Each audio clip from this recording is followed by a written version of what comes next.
আবরার ফাহাদ হত্যা মামলার মৃত্যুদণ্ডপ্রাপ্ত আসামি মুনতাসির আল জেমির কারাগার থেকে পলায়নের খবরে উত্তাল হয়ে উঠেছে বুয়েট ক্যাম্পাস। এর দায় স্বরাষ্ট্র মন্ত্রণালয় ও জেল কর্তৃপক্ষকে নিতে হবে বলে হুঁশিয়ারি দেন শিক্ষার্থীরা।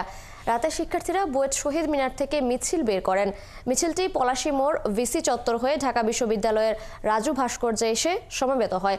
পরে সেখানে সংবাদ সম্মেলনে বুয়েট শিক্ষার্থীরা বলেন, ফাঁসির দণ্ডপ্রাপ্ত আসামি মুনতাসির আল জেমির পালিয়ে যাওয়ার ঘটনা আবরারের সাথে গাদ্দারির শামিল। শিগগিরই জেমিকে গ্রেপ্তার এবং তার পলায়নের ঘটনায় জড়িতদের শনাক্তের দাবি জানান তারা। এ সময় আবরার ফাহাদের ছোট ভাই আবরার ফাইয়াজ জানান, সোমবার তারা জানতে পারেন যে আবরারের খুনি জেমি পালিয়ে গেছে, কিন্তু জেনেও বিষয়টি লুকিয়ে রেখেছিল সংশ্লিষ্টরা।